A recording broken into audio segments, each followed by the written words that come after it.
Tara Shuba Masung Taragamathoi Shuba IRB gi khallaba candidate sangi training Manipur gi mapanda tauba yaroi Pangei de laiba Manipur Police Training College ta tauhangadabani haina ngasi IRB khallaba candidate sangi mama mapa madi yamlaba ima ibel kayana Pangei de laiba Manipur Police Training College ki makha thangba gyata thomjinduna demand taukhre hiramasida pautamama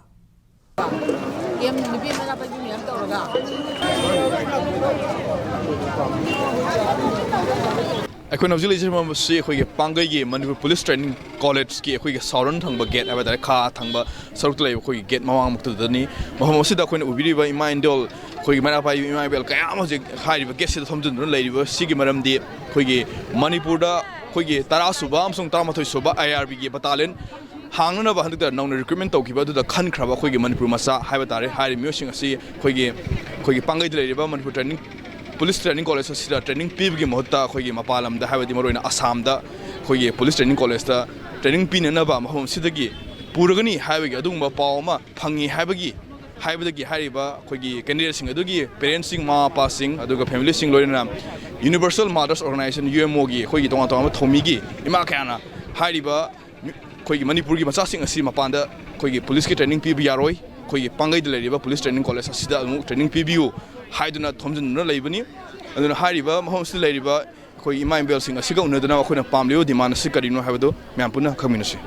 Imawine Pamjabasi Mayoron the training center or Abase Isazing Akoi Mapamida Asamum the Tabiganu Imawina Hajababu Adua Akogi Pangei training centers that Aduma training PBU Sikakani Akoin Hajaga was Matam Patamina. Assam training to Habase. I call Mamma sing over sings in a Sunya Yaning Deba. Kariguna the Hosi Lady conditions in the Itasing there. Emile Masasing na Sarka, Kanagi Jagat Sapangam the Mapam to that. A quick Isasing the command of Tadoridoba. Kanagi Rix Yaruga, Salibano, Sigi Dita Kanana Pudoribanova, Sarkana Mamang the Supuni Puni Haidana, Missy Minaka Amalegre, Lak Tara Tarana Losangiba, Madu Makatan. Satan Gabra, Madu Pambre, Isasing say, Soy the Nanding either, Sakana, Pabong Birena, Atumatam the Kanabiraga, Pangei is the training town of Senbioba.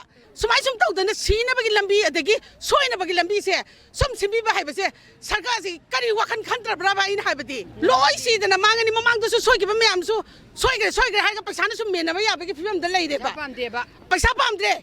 Yaragadi, Sigi problems, I'm the soul Tobio, setting I see that, setting I see the Kanausi, soiling at the Kanausi, a quick government here, among them Pantopia, Sigi problems, a soul Todaba, Imami, I'm the horror of Dita here, Sarkar, see the Pubasungam de Carino Hydorice, Pubasungam de Carino Bacoin Hydorice, Aduna, Pubangam the Banokoi, soiling like that, Sigi. See, they see this Pangei in the training town of Simbioba. In my bill, man, Tali with demand Sigamari Lena, Hogi, Manipur Police Training College, Pangei, Director Gawarishan of the Yoruba, officers in Gawarishan of the Yoruba, Universal Mothers Organization, Lucing the Hogi Master Unadrosu, Maki Wakron, Karikarishan or Gay Karida, Ayabalina, Gahavon community. Maki Warishan, Akoina Gadial Association, President Yaure, going a ship Unabada, the Moyi. Kurai upon Mamara Pabi Lukisu join secretary to Yaure. Tachena, Moina Tamaichi, Pugadori was a secretary, Matic Chana Tauraga Pugadoni, a koi Hondo Padin Mungaira Roy. Pugadashi, Koi Mate Hatanate, Nagasu Yauri, Banganju Yauri, Nepalishu Yauri, Haina Tame. Tang Nipan the Yakoi, Governor the Memondam PJ. At our home the Bautade, highly by Sasing Yaragadi, Hojiki, Riva Manipugi, Pibam Sida, I call you training center or Riva Pangei at the view, I don't know, Hajabani. Adu Yadrabanina, Puranin and Lepabanina. I call you Sasing Matuna, Manta Suandana, Laiva Security, Laiva Mayamna. Amadi Pugadeba, Tatmin Nagadoribashida, Akoi Mate Pangan Yauri, and the cookie Yauri hibernating or tap tower Benar Telga Pubio. Natana, Tongana might take Takalagata with the Madi, upon by Chaktam do Sarkano Opio, Marandi Akoi Pakatabangam de. Aduma, what is Hanamotam Sida Imahona Tan, but Dimansi, Mapanda Pubigano Sida Tobio, Habatam da Muna, Yaroi Sarkagi, Loki Waripni, other Puatari, Hirabanina.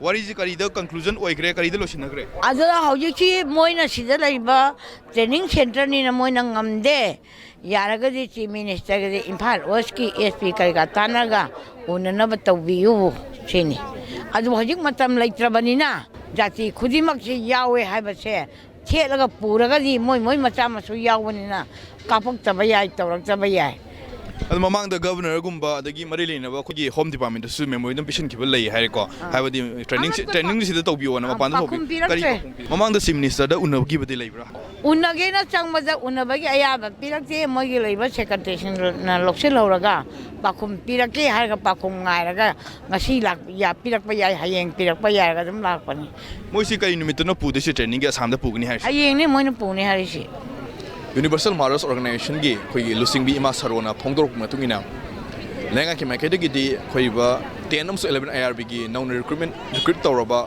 Training ꯄꯤꯒꯗꯧꯔꯤꯕ ꯀꯦꯟꯗꯤꯗꯦꯠꯁꯤꯡ ꯑꯁꯤ ꯑꯁꯥꯝꯗ ꯄꯨꯔꯒ training ꯄꯤꯔꯒꯅꯤ ꯍꯥꯏꯕ ꯋꯥꯐꯝ ꯑꯗꯨꯅꯤ ꯃꯔꯝ ꯑꯗꯨꯅ ꯂꯩꯉꯥꯛꯀꯤ ꯃꯥꯏꯀꯩꯗꯒꯤ ꯑꯁꯤꯒꯨꯝꯕ ꯐꯤꯔꯦꯞ ꯑꯃ ꯂꯩꯕꯅ ꯃꯔꯝ ꯑꯣꯏꯔꯒ ꯍꯥꯏꯔꯤꯕ ꯀꯦꯟꯗꯤꯗꯦꯠꯁꯤꯡ ꯑꯁꯤꯗ ꯃꯩꯇꯩꯗ ꯅꯠꯇꯅ ꯇꯣꯉꯥꯟ ꯐꯨꯔꯨꯞꯀꯤ ꯃꯤꯑꯣꯏ ꯀꯌꯥ ꯑꯃꯁꯨ ꯌꯥꯎꯕꯅ ꯃꯈꯣꯏꯁꯤꯡ ꯑꯁꯤ ꯑꯃꯠꯇ ꯑꯣꯏꯅ ꯄꯨꯗꯨꯅ ꯑꯁꯣꯏ ꯑꯉꯥꯝ ꯌꯥꯎꯗꯅ ꯇꯦꯛꯇ ꯀꯥꯏꯗꯅ ꯑꯁꯥꯝꯗ ꯇ꯭ꯔꯦꯅꯤꯡ ꯂꯣꯏꯔꯕ ꯃꯇꯨꯡꯗ ꯃꯅꯤꯄꯨꯔꯗ ꯑꯃꯨꯛ ꯍꯟꯅ ꯄꯣꯔꯛꯇꯨꯅ ꯍꯥꯏꯔꯤꯕ ꯀꯦꯟꯗꯤꯗꯦꯠꯁꯤꯡ ꯑꯁꯤ ꯑꯁꯣꯏ ꯑꯉꯥꯝ ꯌꯥꯎꯗꯅ ꯃꯥꯏ ꯄꯥꯛꯅ ꯍꯜꯂꯛꯄ ꯉꯝꯅꯅꯕ ꯂꯩꯉꯥꯛꯅ ꯍꯣꯠꯅꯕꯤꯌꯨ ꯍꯥꯏꯕ ꯋꯥꯐꯝꯁꯤꯡ ꯑꯗꯨ ꯌꯨꯅꯤꯚꯔꯁꯦꯜ ꯃꯥꯔꯁ ꯑꯣꯔꯒꯅꯥꯏꯖꯦꯁꯟꯒꯤ ꯃꯥꯏꯀꯩꯗꯒꯤ ꯊꯝꯂꯝꯈꯤ ꯍꯥꯏꯔꯤ ꯇꯧꯕꯇꯕꯨ ꯍꯥꯏꯔꯤꯕ ꯀꯦꯟꯗꯤꯗꯦꯠꯁꯤꯡ ꯑꯁꯤꯒꯤ ꯃꯔꯛꯇꯒꯤ ꯃꯈꯣꯏꯒꯤ ꯃꯃꯥ ꯃꯄꯥ ꯀꯌꯥ ꯑꯃꯁꯨꯡ ꯀꯥꯡꯂꯨꯞ ꯈꯔ ꯍꯥꯏꯕ ꯇꯥꯔꯦ ꯇꯣꯉꯥꯟꯕ ꯀꯥꯡꯂꯨꯞ ꯈꯔ ꯑꯃꯅꯗꯤ ꯍꯥꯏꯔꯤꯕ ꯀꯦꯟꯗꯤꯗꯦꯠꯁꯤꯡ ꯑꯁꯤ ꯑꯩꯈꯣꯏꯒꯤ ꯃꯅꯤꯄꯨꯔꯒꯤ ꯃꯄꯥꯟꯗ ꯑꯁꯥꯝꯗ ꯄꯨꯗꯨꯅ ꯇ꯭ꯔꯦꯅꯤꯡ ꯄꯤꯕ ꯁꯨꯡꯌꯥ ꯌꯥꯔꯣꯏ ꯃꯅꯤꯄꯨꯔꯒꯤ ꯄꯥꯡꯒꯩꯗ ꯂꯩꯔꯤꯕ ꯃꯅꯤꯄꯨꯔ ꯄꯨꯂꯤꯁ ꯇ꯭ꯔꯦꯅꯤꯡ ꯀꯣꯂꯦꯖ ꯑꯁꯤꯗ ꯃꯈꯣꯏꯒꯤ ꯐꯪꯐꯝ ꯊꯣꯛꯄ ꯇ꯭ꯔꯦꯅꯤꯡ ꯑꯁꯤ ꯃꯄꯨꯡ ꯐꯥꯅ ꯐꯪꯍꯟꯕꯤꯌꯨ ꯃꯅꯤꯄꯨꯔꯒꯤ ꯃꯄꯥꯟꯗ ꯄꯨꯕ ꯁꯨꯡꯌꯥ ꯌꯥꯔꯣꯏ ꯍꯥꯏꯕ ꯗꯤꯃꯥꯟ ꯑꯃꯁꯨ ꯂꯩꯔꯤ ꯃꯔꯝ ꯑꯁꯤꯅ ꯂꯩꯉꯥꯛꯀꯤ ꯃꯥꯏꯀꯩꯗꯒꯤ ꯃꯤꯌꯥꯝꯅ ꯇꯥꯜꯂꯤꯕ ꯗꯤꯃꯥꯟꯁꯤꯡ ꯑꯁꯤ ꯈꯪꯅ ꯃꯤꯌꯥꯝꯒꯤ ꯏꯍꯨꯜ ꯈꯪꯅ ꯊꯕꯛ ꯄꯥꯡꯊꯣꯛꯄꯒꯤ ꯇꯉꯥꯏꯐꯗꯕ ꯑꯗꯨꯅꯤ ꯄꯥꯎꯗꯝꯖꯔꯤꯕ camera person L. Subhash Sharma ꯒ ꯂꯣꯏꯅꯅ ꯂꯥꯜꯄꯥꯜ ꯍꯣꯡꯕꯝ ꯏꯝꯄꯦꯛ ꯅ꯭ꯌꯨꯁ